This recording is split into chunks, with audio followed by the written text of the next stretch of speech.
નમસ્કાર મિત્રો, કેમ છો? છેલ્લે આપણે સ્વાધ્યાય 9.1ના 5 દાખલા પૂરા કર્યા હતા, જેની અંદર કાટકોણ ત્રિકોણ બનતો હતો અને એની અંદર ફક્ત એક જ ખૂણાનું માપ લઘુકોણ તરીકે આપેલું આવતું હતું.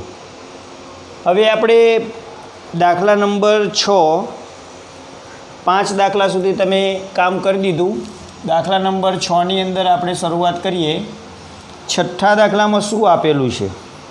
તો 1.5 મીટર ઊંચો એક છોકરો એક 30 મીટર ઊંચી ઇમારતથી કોઈક અંતરે ઊભો છે. ચલો આપણે એક પહેલાં તો ઇમારતની જરૂર છે, તો આપણે આ ઇમારત દોરી. આ જે ઇમારત છે, આ જે ઇમારત છે એનાથી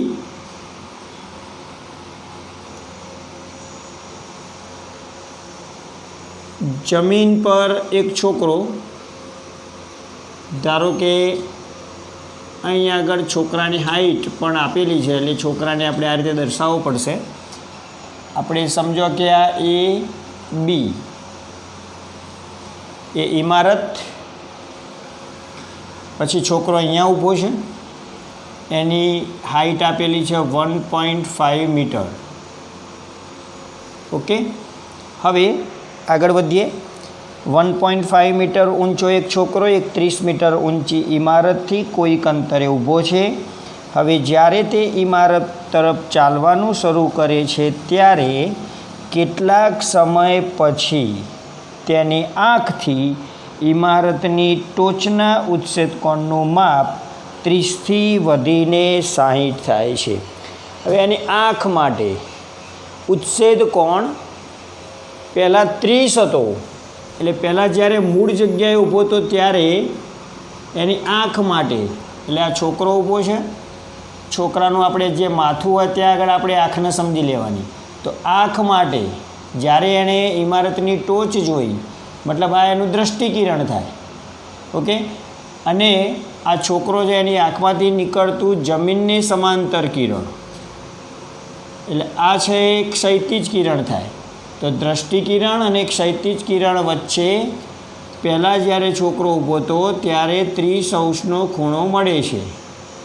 ઓકે, તો 30° ખૂણો પહેલાં મળ્યો. પછી છોકરો કેટલુંક અંતર કાપે છે ઇમારત તરફ. ધારો કે છોકરો છે અહીંયા આગળ આવી ગયો, છોકરાનું સ્થાન બદલાયું, તો ત્યારે એ છોકરો ફરીથી પાછો ઇમારતની ટોચ જોતો હોય, તો મતલબ આ જે કિરણ મળ્યું એ એનું દૃષ્ટિકિરણ, અને આપણે આ જે રેખા છે એ ક્ષૈતિજ રેખા અથવા ક્ષૈતિજ કિરણ કહી શકાય. અને અહીં આગળ ખૂણો કેટલો મળે છે? 60° ખૂણો મળે છે. ફરીથી આ આકૃતિ કેવી રીતે સમજવાની? તો આ જમીન, આ ઇમારત, પહેલાં છોકરો અહીંયા હતો, પછી છોકરો જે છે એનું સ્થાન બદલે. પહેલાં એણે ઇમારતની ટોચ જોઈ, ફરીથી પાછી ઇમારતની ટોચ જોઈ, તો આ બંને દૃષ્ટિકિરણ થયા, અને આ રીતે રેખા મળશે, એક ક્ષૈતિજ રેખા થશે, અને બંને વચ્ચેના ખૂણા છે એ અનુક્રમે 30° અને 60° મળે છે. તો આકૃતિ પહેલાં મિત્રો તમારે પહેલાં તો વ્યવસ્થિત રીતે દોરતા શીખવી પડે. આકૃતિ દોર્યા પછી આગળ તમે સારી રીતે વધી શકો. ચલો અહીંયા આગળ હવે એ બી ઇમારત, ધારો કે આ સી ડી, અહીં આગળ ઈ એફ, આ રીતે નામ આપી દો. કયા કયા કાટકોણ ત્રિકોણને ધ્યાનમાં લેવાના? તો પહેલાં કાટકોણ ત્રિકોણ એ ઈ એફ, તો પહેલો કાટકોણ ત્રિકોણ. બીજો કાટકોણ ત્રિકોણ 60° કાટકોણ ત્રિકોણ એ ઈ એફ થાય, અને 30° કાટકોણ ત્રિકોણ એ ઈ ડી થાય. ચલો આપણે અહીંયા આગળ વર્ણન કરવું પડશે. વર્ણનની અંદર શું આવશે? તો આકૃતિમાં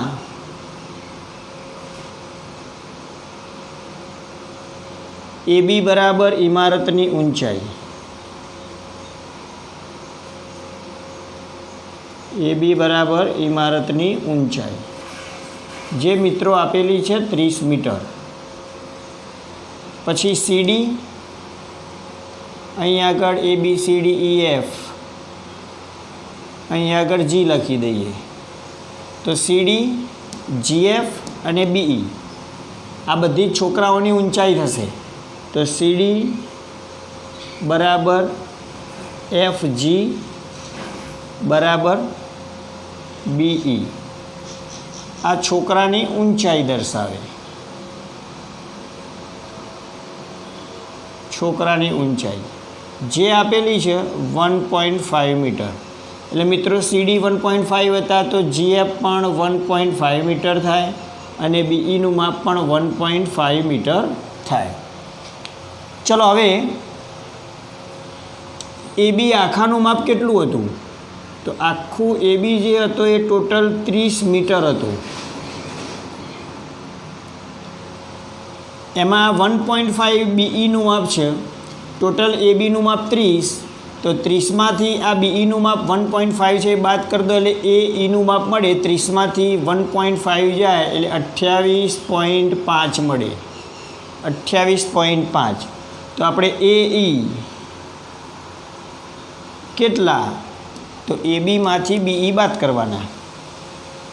AB માઇનસ BE તો 30 માઇનસ 1.5 એટલે 28.5. આ આપણે AEનું માપ મળ્યું. હવે મિત્રો તમારે જે ત્રિકોણો આપેલા છે ખૂણાઓના આધારે કાટકોણ ત્રિકોણો કયા આપેલા છે? તો 60° કાટકોણ ત્રિકોણ AEF, પછી 30° કાટકોણ ત્રિકોણ કયો? તો AED. આ બંને ત્રિકોણો વારાફરતી લઈ અને પછી આપણે આગળ વધીએ. ચલો આપણે કાટકોણ ત્રિકોણ પહેલાં લીધો. ત્રિકોણ AEF માટે tan 60 સામેની બાજુ AE, પાસેની બાજુ EF. ફરીથી ત્રિકોણ લીધો AEF, 60°ની સામેની બાજુ આપેલી છે, પાસેની બાજુ EF શોધી નાખીએ. પછી ત્રિકોણ લઈશું AED, 30°ની સામેની બાજુ AE આપેલી છે, પછી ED મળશે. EDમાંથી EF બાદ કરી દેશો તો FD મળે અને જે FD છે એ છોકરાએ કાપેલું અંતર થાય. ચલો આપણે વાત કરીએ છીએ ત્રિકોણ AEF માટે. tan 60 સામેની બાજુ અપોન પાસેની બાજુ AE અપોન EF. tan 60ની કિંમત કેટલી મિત્રો થાય? તો વર્ગમૂળમાં 3. ચલો AEની વેલ્યુ આપેલી છે 28.5 અને EF છે એ શોધવાના. ચલો EF કરતા બનાવીએ તો EF અહીંયા આવી જાય અંશમાં, વર્ગમૂળ 3 જાય છેદમાં, તો 28.5 ભાગાકારમાં વર્ગમૂળમાં 3. હવે સાદુરૂપ આપીએ, આગળ વધીએ. તો વર્ગમૂળ 3 છે એ ભાગાકારમાં છે, 28.5 ભાગાકારમાં વર્ગમૂળ 3. તો આપણે વર્ગમૂળ 3 વડે ગુણાકાર અને ભાગાકાર કરવાનો તો EF છે એ મળે. કારણ કે છેદ અસમય હોય તો છેદનું સમયકરણ કરવું પડે. EF બરાબર 28.5 ભાગાકારમાં વર્ગમૂળમાં 3 છે, તો વર્ગમૂળ 3 વડે ગુણાકાર કરી દો, વર્ગમૂળ 3 વડે ભાગાકાર કરી દો તો બરાબર 28.5 અને વર્ગમૂળ 3 રહેવા દઈએ, નીચે થઈ જાય 3. મિત્રો 28.5 છે એને 3 વડે તમે ભાગાકાર કરો તો 3 9 27, 1 અને 5, 3 5 15, તો 9.5 અને વર્ગમૂળ 3 એમના એમ જ. તો મિત્રો અહીંયા આગળ EFની કિંમત શું મળી? તો EF બરાબર 9.5 વર્ગમૂળમાં 3. તો આપણે પહેલાં ચર્ચા કરી ત્રિકોણ AEF, એના માટે tan 60 AE અપોન EF એટલે EFની કિંમત મળી.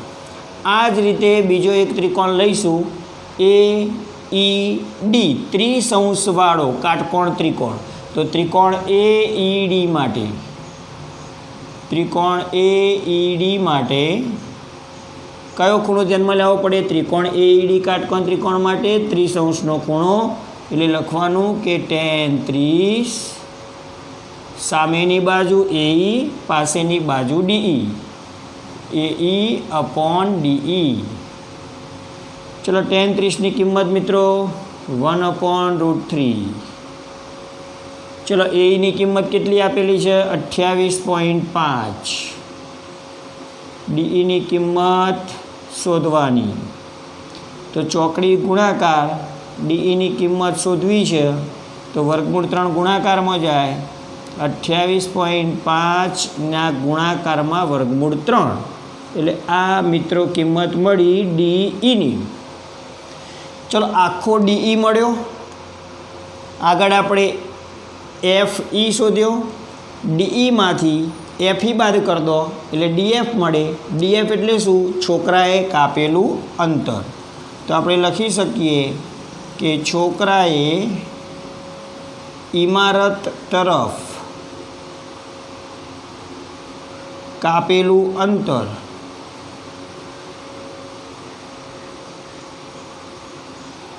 અંતર એને આપણે કહીશું DF છે. તો therefore DF બરાબર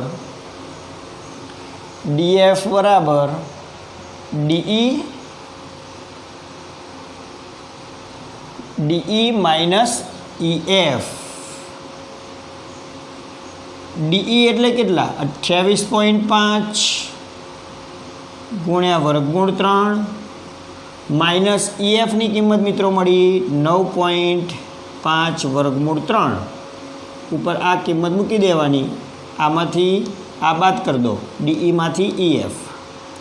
તો 28.5 વર્ગમૂળ 3, 9.5 વર્ગમૂળ 3, વર્ગમૂળ 3 કોમન કાઢીએ તો 28.5 માઇનસ 9.5 અને વર્ગમૂળ 3 12 કોમન કાઢ્યા, 28.5 9.5, 5માંથી 5 જાય તો 0, પોઈન્ટની નીચે પોઈન્ટ, 28માંથી 9 જાય તો 19, તો 19 અને વર્ગમૂળ 3 તો હતો જ. તો આ મળ્યો DF. તો DF એટલે શું હતું મિત્રો? તો છોકરાએ કાપેલું અંતર. તો જવાબ મળ્યો છોકરાએ કાપેલું અંતર કેટલું થયું? તો 19 વર્ગમૂળ 3, 19 વર્ગમૂળ 3 મીટર છે. ચલો તો આપણે આ રીતે બે ખૂણાવાળો જે દાખલો હતો એ આપણે સમજ્યા.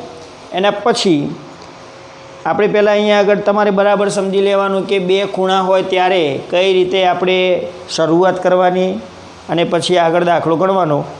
એના પછી મિત્રો દાખલા નંબર 7ની અંદર, દાખલા નંબર 7 એ આગળ વધીએ.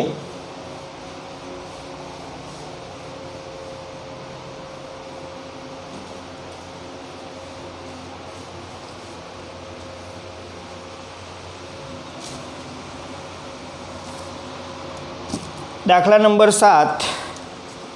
ચલો પ્રશ્ન અહીંયા આગળ શું આપેલો છે પહેલાં એ સમજીએ અને એની આકૃતિ દોરીએ.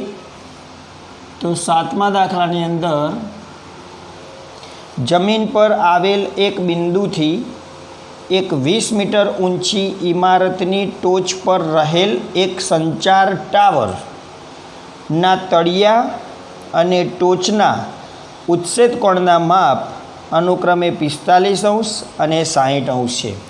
શું કહેવાનો મતલબ છે અહીંયા આગળ તમે સમજો કે એક ઇમારત હોય અને એ ઇમારતની ઉપર એક ટાવર હોય. એટલે તમે મિત્રો ઘણી જગ્યાએ જોયું છે કે બિલ્ડિંગ હોય ને બિલ્ડિંગની ઉપર ટાવર હોય.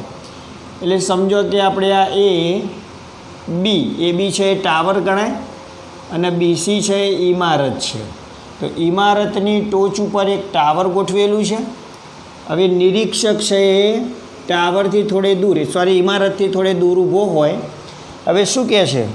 તો જમીન પર આવેલ એક બિંદુથી 20 મીટર ઊંચી ઇમારતની ટોચ. એટલે અહીં આગળ જમીન પરનું એક બિંદુ એનાથી 20 મીટર દૂર અહીં આગળ 20 મીટર દૂર એક આ ઇમારત અને ઇમારતની ઉપર ટાવર.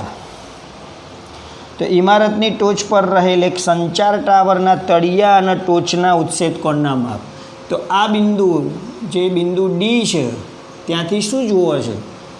તો એનું ટાવરનું તળિયું પણ જુઓ છે અને ટાવરની ટોચ પણ અહીંયા આગળ જુએ. તો ખૂણાઓ મળે છે 45° અને 60°. ચલો 45° એટલે જે નાનો ખૂણો છે, આખો ખૂણો છે એ તો સમજો કે 60°નો ખૂણો છે. જ્યારે એ ટોચ જોતો હોય ત્યારે મોટો ખૂણો એટલે દ્રષ્ટિકિરણ ઉપર જશે. આ એડી છે એ દ્રષ્ટિકિરણ અને સીડી છે એક ક્ષૈતિજ કિરણ અને બંને વચ્ચે રચાતો ખૂણો 60. હવે નિરીક્ષક છે શું જુઓ છો? તો ટાવરનું તળિયું જુઓ છે. એટલે અહીં આગળ ખૂણો માલુમ પડે છે 45°નો. ઓકે, એટલે આકૃતિમાં તમને સમજણ પડી. ચલો જુઓ ફરીથી. એક બિંદુથી 20 મીટર દૂર એક ઇમારત આવેલી છે. તો બિંદુ ડીથી 20 મીટર દૂર એક ઇમારત આપણે બીસી દોરી અને એ ઇમારતની ઉપર પાછું એક ટાવર છે. હવે 20 મીટર દૂર જે બિંદુ હતું એ બિંદુએથી ટાવરની ટોચ જોઈ અને એ બિંદુએથી ટાવરનું તળિયું જોયું અને બંને જોવા માટેના ખૂણાઓ મળે છે. તો ટોચ જોવા માટે 60નો ખૂણો, તળિયું જોવા માટે 45નો ખૂણો. તો અહીંયા આગળ ટાવરની ઊંચાઈ કેટલી હોય એવો અહીંયા આગળ પ્રશ્ન કરેલો છે. 7મા દાખલાની અંદર ટાવરની ઊંચાઈ છે એ શોધવાની છે.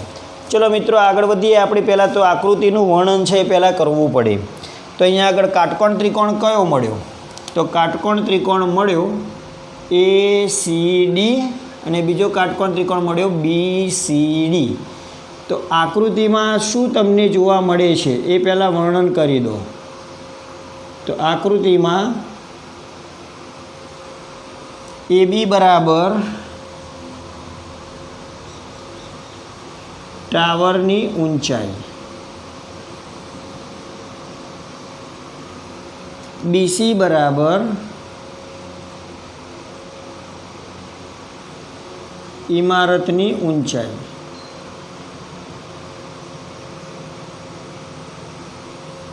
CD બરાબર ઇમારત અને નિરીક્ષક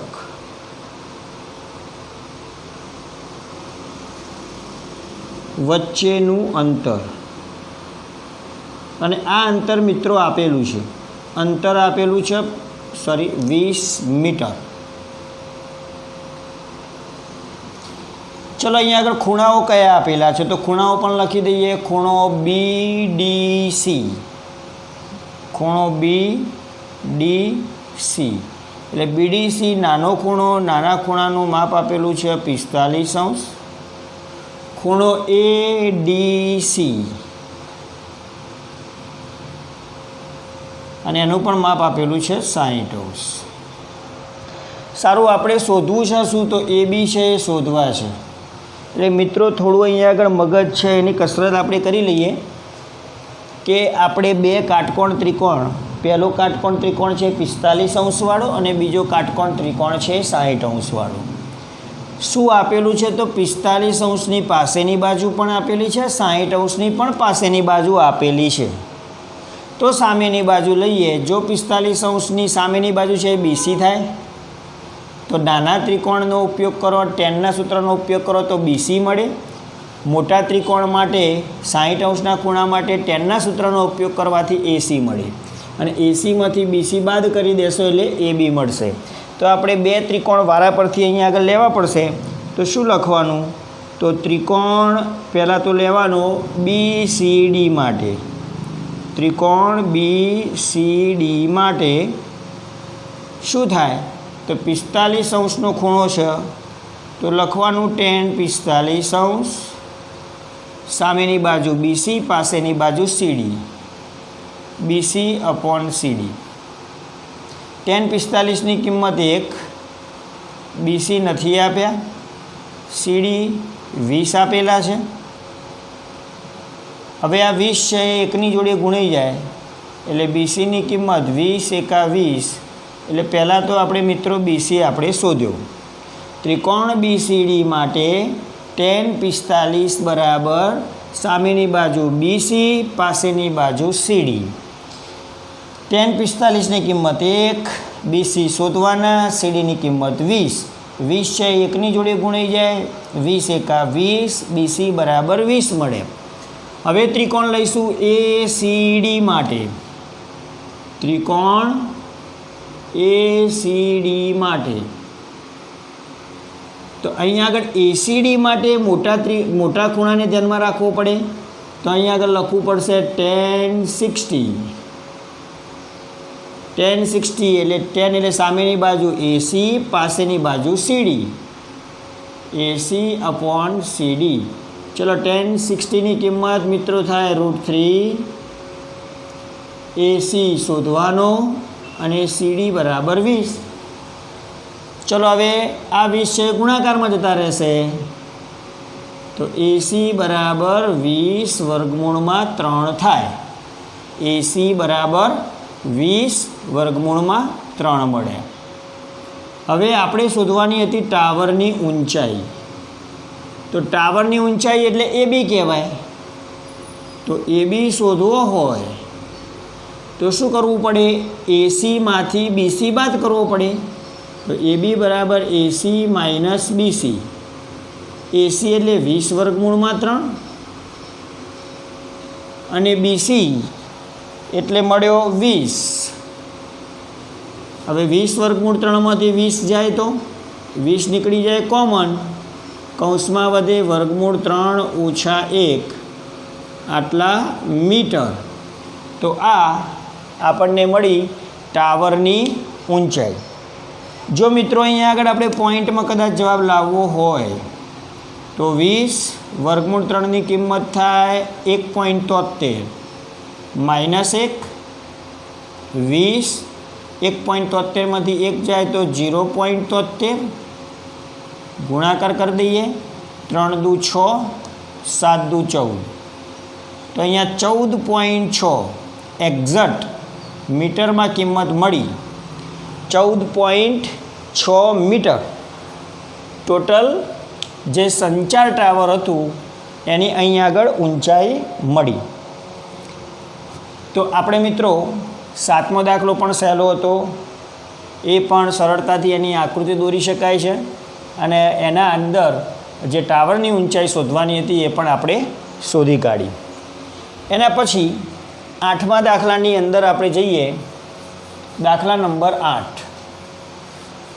તો મિત્રો ધીમે ધીમે તમને આઈડિયા આવી જશે કે પ્રશ્ન પહેલાં તો શું આપ્યો છે એની આકૃતિ કેવી રીતે આવે. તમે વારંવાર પ્રેક્ટિસ કરશો એટલે અહીં આગળ તમે ક્લિયર થઈ જશો કે ખરેખર આમાં આ રીતે જઈ શકાશે. ચલો એના પછી 8મા નંબરનો દાખલો છે. આપણે એ જોઈએ.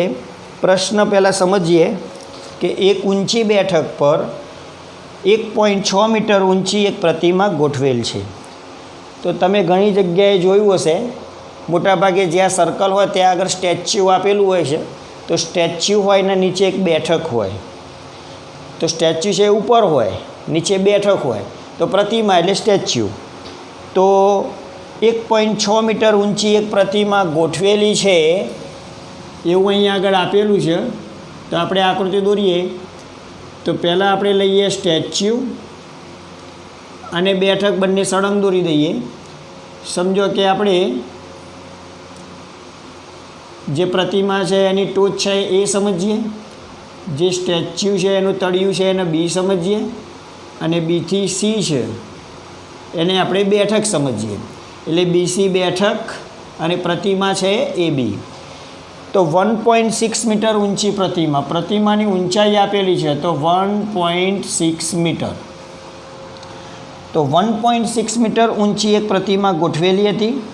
હવે જમીન પરના એક બિંદુએથી એટલે બેઠકના તળિયાથી આપણે એક જમીન દોરી દઈએ. તો જમીન પરના એક બિંદુએથી પ્રતિમાની ટોચના ઉચ્છેદ કોણનું માપ 60. એટલે અહીંથી શું જોયું? તો પ્રતિમાની ટોચ જોઈ. પ્રતિમાની ટોચના ઉચ્છેદ કોણનું માપ 60. એટલે આ જે ખૂણો છે એ 60 અંશનો મળ્યો. પછી આગળ વધીએ. તો પ્રતિમાની ટોચ જેનો ઉચ્છેદ કોણ 60, બેઠકની ટોચ જેનો ઉચ્છેદ કોણ 45. એટલે અહીંયા આગળ બેઠક અહીંથી શું જોવો છે તો બેઠકની ટોચ જોવો છે, બંને વખત ટોચ જ જોવો છે. એટલે પ્રતિમાનું તળિયું થાય પણ બેઠકની ટોચ થાય. તો બેઠકની જે ટોચ છે એના માટે ઉચ્છેદ કોણનું માપ 45 આપેલું છે. તો બેઠકની ઊંચાઈ શોધો. ચલો ફરીથી આપણે મિત્રો ક્લિયર કરી દઈએ. બેઠકની ઊંચાઈ એટલે કે બીસી છે એ શોધવાના છે.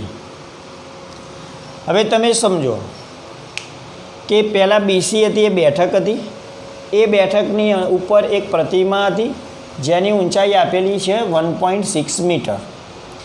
હવે એક બિંદુએથી જ્યારે પ્રતિમાની ટોચ જોવામાં આવે ત્યારે ઉચ્છેદ કોણ એનો 60 મળે છે. પછી એ જ બિંદુએથી જ્યારે બેઠકની ટોચ જોવામાં આવે ત્યારે એનો ઉચ્છેદ કોણ 45° મળે છે. હવે આપણે બેઠકની ઊંચાઈ કેટલી હોય એવો અહીંયા આગળ પ્રશ્ન છે. તો મિત્રો આપણે બે અલગ અલગ કાટકોણ ત્રિકોણો અહીંયા આગળ તમે જોઈ શકો છો. કેવી રીતે દાખલો ગણીશું આપણે પહેલાં એની માહિતી મેળવી લઈએ, પછી આપણે આખો દાખલો ગણી દઈએ. સમજો કે પહેલાં આપણે નાનો ત્રિકોણ બી સી અને અહીં આગળ ડી બિંદુ છે ધારો કે, તો નાનો ત્રિકોણ બી સી ડી એમાં 45° એની સામેની બાજુ શોધવાની છે, પાસેની બાજુ પણ આપેલી નથી. જ્યારે 60° ખૂણો લઈએ ત્યારે કાટકોણ ત્રિકોણ એ સી ડી માટે એની સામેની બાજુ એસી થાય એનું પણ માપ નથી આપેલું, અને પાસેની બાજુ સીડી થાય એનું પણ માપ આપેલું નથી. તો જ્યારે ટેકનિકલ પ્રોબ્લેમ જોવા મળે ત્યારે 45°ની સામેની બાજુ નહોતી આપી અને પાસેની બાજુ સીડી નથી આપેલી.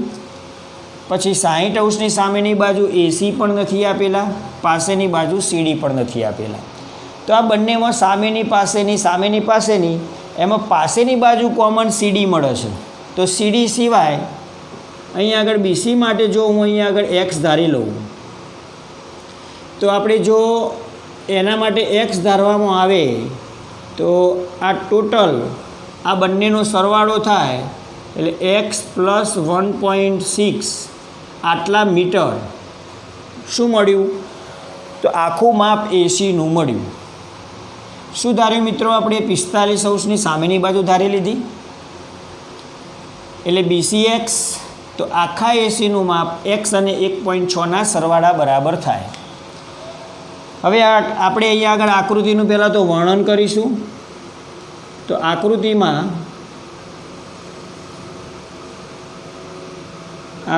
પહેલાં તો શું આપ્યું છે તો એ બી બરાબર પ્રતિમાની ઊંચાઈ,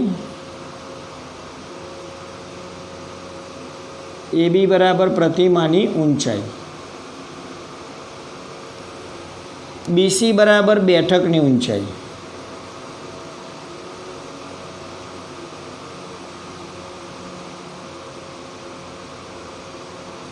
પ્રતિમાની ઊંચાઈ, બેઠકની ઊંચાઈ. હવે પ્રતિમાની ઊંચાઈ મિત્રો કેટલી આપેલી હતી તો 1.6 મીટર. બેઠકની ઊંચાઈ આપણે શું કર્યું તો એક્સ ધાર્યા. તો આખા એસી કેટલા થયા તો એસી બરાબર એ બી વત્તા બીસી, એ બી વત્તા બીસી. એ બી એટલે 1.6, બીસી એટલે એક્સ, તો આ બંનેનો સરવાળો એક્સ વત્તા 1.6, એક્સ વત્તા 1.6 આટલું માપ થયું એસીનું માપ. ચલો હવે આપણે એસી પણ મળી ગયા.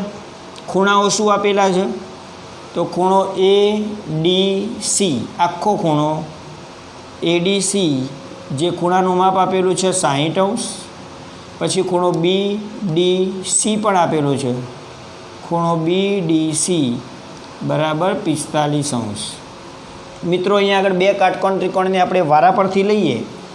તો પહેલો કાટકોણ ત્રિકોણ કયો તો નાનો ત્રિકોણ લઈ લઉં બી સી ડી. ત્રિકોણ બી સી ડી માટે tan 45, સામેની બાજુ બીસી, પાસેની બાજુ સીડી, BC/CD. tan 45 કિંમત 1, BCનું મૂલ્ય આપેલું છે x, CD શોધવાના, CDને 1 સાથે ગુણી નાખો તો CD બરાબર x થયો। તો CDની કિંમત છે ને આપણે યાદ રાખીશું। ફરીથી મિત્રો ત્રિકોણ પહેલાં લીધો BCD, 45° ખૂણો આપેલો છે, સામેની બાજુ આપેલી છે, પાસેની બાજુ શોધવાની, એટલે લખવાનું ત્રિકોણ BCD માટે tan 45, સામેની બાજુ BC, પાસેની બાજુ CD। 45 tan 45ની કિંમત 1, BC એટલે x, CD શોધવાના, CD 1ની જોડે ગુણાય તો CD બરાબર x થયા। હવે ત્રિકોણ લેવાનો ACD માટે, ત્રિકોણ ACD માટે tan આખો ખૂણો લેવો પડશે તો tan 60, સામેની બાજુ AC, પાસેની બાજુ CD, AC/CD। ચલો tan 60ની કિંમત મિત્રો √3, ACની કિંમત x અને 1.6નો સરવાળો x + 1.6 અને CDની કિંમત પરિણામ 1માં લખેલી છે, કેટલી છે તો CD બરાબર x, પરિણામ 1ની અંદર આપેલી છે તો આપણે લખી દેવાનું 1 પરથી આપણે CDની કિંમત પણ મૂકીએ છીએ, એ કારણની અંદર આપણે લખવું પડે। સાદું રૂપ આપીએ તો આ x છેદનો છે વર્ગમૂળ 3ની જોડે ગુણાય તો વર્ગમૂળ 3x બરાબર x + 1.6। હવે આ x છે એ વર્ગમૂળ 3x જોડે ગુણાઈ જાય, વર્ગમૂળ 3x - x બરાબર 1.6, બંનેમાંથી x કોમન નીકળી જાય, x કોમન નીકળે તો વર્ગમૂળ 3 - 1 વધ્યા, x નીકળ્યા કોમન અને બરાબર 1.6 મીટર।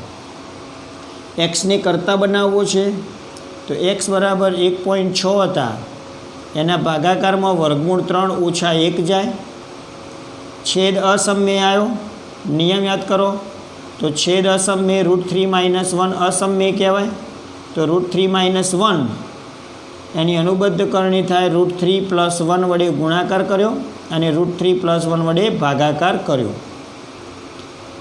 હવે મિત્રો શું થયું તો √3 + 1 વડે ગુણાકાર, √3 + 1 વડે ભાગાકાર તો 1.6 તો એમને એમ જ, અને √3 + 1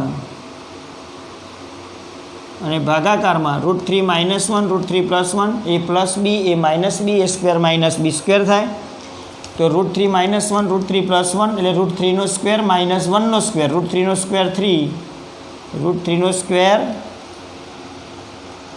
√3² 3 થશે, -1² 1 = 1.6 √3 + 1, 3માંથી 1 જાય તો 2, 1.6ને આપણે 2 વડે ભાગો તો 2 × 8 = 16 એટલે 0.8 આવ્યો અને કૌંસની અંદર વર્ગમૂળ 3 + 1 આટલા મીટર। x એટલે શું હતું મિત્રો તો બેઠકની ઊંચાઈ। તો આમ આપણે બેઠકની ઊંચાઈ શોધી 0.8 ગુણ્યા વર્ગમૂળ 3 + 1, આ આપણે બેઠકની ઊંચાઈ શોધી। ચલો હવે આના પછીના દાખલા છે ફરીથી આપણે જોઈશું, અત્યારે આપણે આટલે સુધી રોકાયા છીએ, એના પછી નવા દાખલા જોઈશું। તો આટલા 3 દાખલાની આ મિત્રો પ્રેક્ટિસ તમે બરાબર કરી દેજો। ચલો હવે નેક્સ્ટ ટાઈમ મળીશું આપણે।